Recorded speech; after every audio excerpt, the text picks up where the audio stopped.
dibandingkan dengan Habil saudaranya. Karena adanya kedengkian dan kebencian dalam hatinya, ia sangat berharap Habil gagal.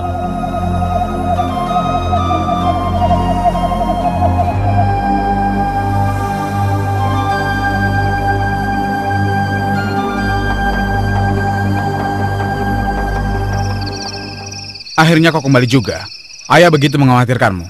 Kupikir ini perburuan pertama dan terakhirku. Kalian tidak perlu khawatir. Sudah begitu lama kau di hutan, tapi kau malah kembali dengan tangan hampa. Aku hampir saja kehilangan nyawaku di sana. Aku diserang oleh rusa. Kupikir kau berkelahi dengan singa, dengan tangan kosong. Qabil, sudahlah. Apa ayah marah padaku? Tenanglah, dia tidak akan marah pada anak emasnya. Dia hanya akan marah jika aku yang melakukan hal seperti itu. Apa maksudmu? Kenapa ayah harus marah padamu dan tidak padaku? Memangnya kenapa? Karena kau adalah anak sayangannya, anak baik, begitu kan?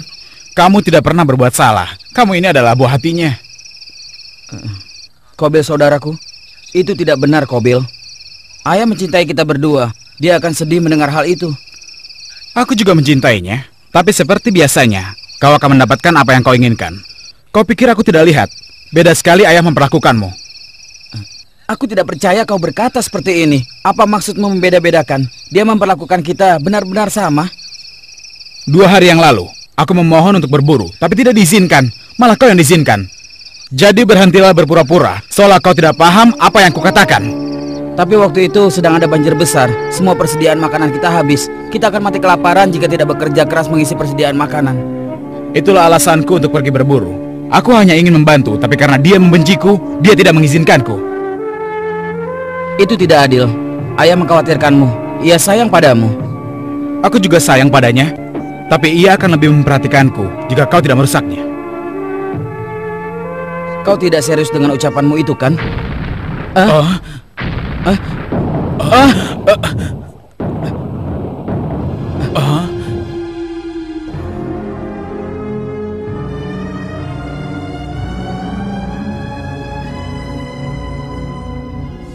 Sebaiknya kita segera pergi sebelum ayah mengkhawatirkan kita berdua.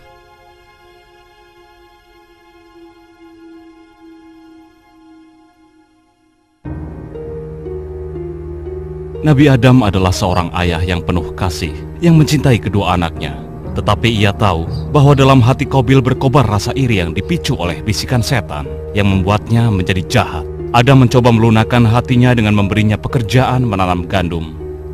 Dengan harapan cara itu akan membuat pribadinya yang kasar menjadi lembut. Demikian pula untuk membantu Habil mempertahankan sifat sabarnya, Adam memberinya pekerjaan memelihara ternak. Tapi bisikan setan terus-menerus menghasut pikiran Qabil. Karena tidak mampu menolak pengaruh setan, Qabil sering mengikuti bisikan itu. Tapi tidak ada yang mengira bahwa setan akan menyesatkannya begitu jauh. Qabil, sekeras apapun usaha untuk menjadi anak baik, tetap saja ayahmu akan lebih mencintai Habil daripada dirimu. Kau harus melupakannya sebagai saudaramu, atau seluruh keluargamu akan memusuhimu.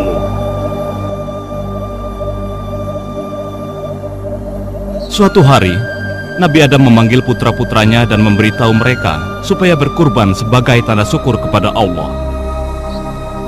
Ini merupakan ujian untuk melihat siapakah di antara mereka yang terbaik dalam berkurban.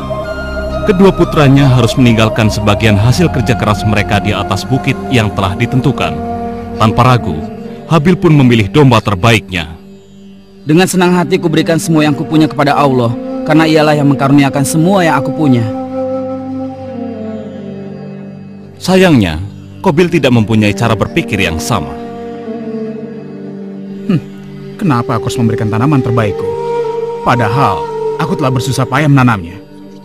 Tapi, kalau aku tidak memberikan apa-apa, ayah akan menyebutku zolim. Aku pikir, kalau aku meletakkan buah-buahan busuk, pasti tidak akan ada yang tahu. Dan ayah pasti tidak akan meremehkanku lagi. Ternyata akalku ini cerdik juga ya. Qabil pun sampai ke bukit tempat meletakkan kurban. Saat itu suara hatinya mengatakan bahwa apa yang dilakukannya itu salah.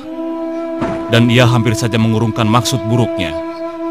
Qabil tidak tahu bahwa Allah melihat segala tindakannya dan mengetahui niat jahat dalam hatinya. Akhirnya ia pun melanjutkan meletakkan buah-buahan busuk tersebut.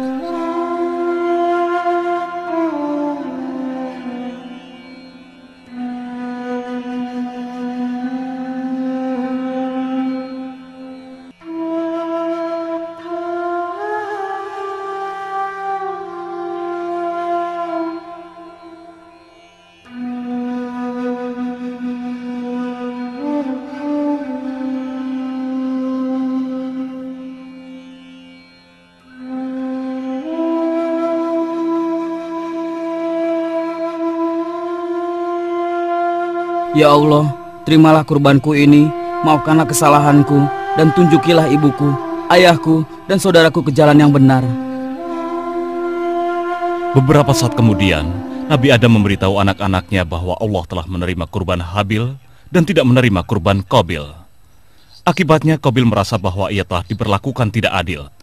Nabi Adam menjelaskan padanya bahwa tindakannya selalu dilihat oleh Allah yang Maha melihat dan Maha mendengar setiap gerakan yang kita lakukan. Tidak ada yang bisa kita rahasiakan darinya. Meskipun kecewa pada dirinya sendiri, perasaan bersalah Qabil segera digantikan oleh hasutan setan kepadanya. Lihat kan, Habil yang pilih lagi. Sekarang jika ada orang yang menyingkirkannya, siapa yang tahu? Kamu tahu kan bahwa kau bisa melakukannya diam-diam dan tidak akan ada yang menyalahkannya. Singkirkan dia, atau kau akan menyesal seumur hidupmu. Iya, aku akan melakukannya. Aku akan membunuh Habil.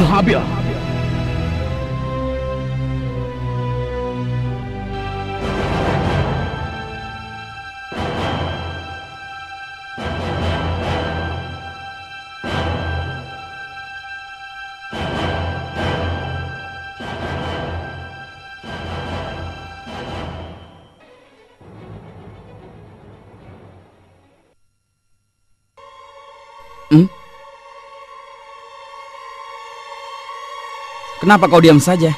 Atau kau masih kesal dengan apa yang telah terjadi? Katakan. Sekarang aku akan membunuhmu. Hah? Membunuhku? Qabil, itu tidak lucu. Jangan bercanda. Lalu kenapa kau membawa batu di tanganmu? Katakan. Seharusnya dari dulu kau sudah kusingkirkan. Apa yang kau ucapkan? Kita ini putra Nabi yang agung. Kita bersaudara.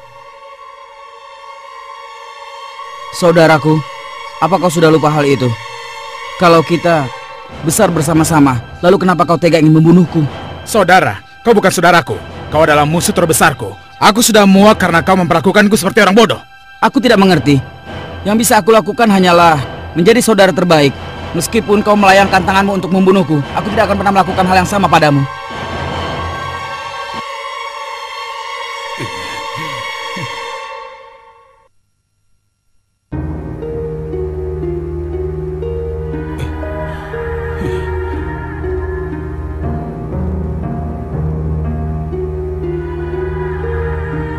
Sial! Habil sangat sedih atas kejadian hari itu. Dia baru menyadari betapa dengki saudaranya kepadanya. Jika ia merasa sedih atau sedang bimbang, ia suka mendaki bukit di mana ia bisa menyendiri untuk memikirkan dan menemukan kedamaian. Tapi tidak hari ini. Ketenangan dan kedamaian yang akan menghiburnya tak ditemukannya dimanapun. Hati dan pikirannya dilanda gundah.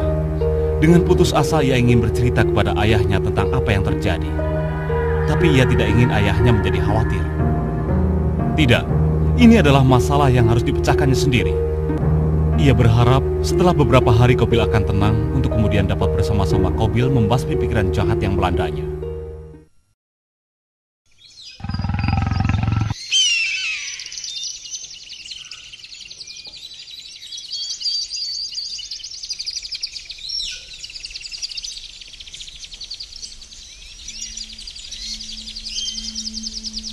Kau mendengar sesuatu, Qabil?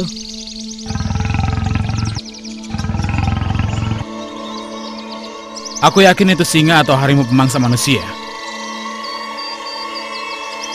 Sebaiknya kita pergi dari sini. Jangan katakan kalau kau ini seorang penakut. Baiklah, tapi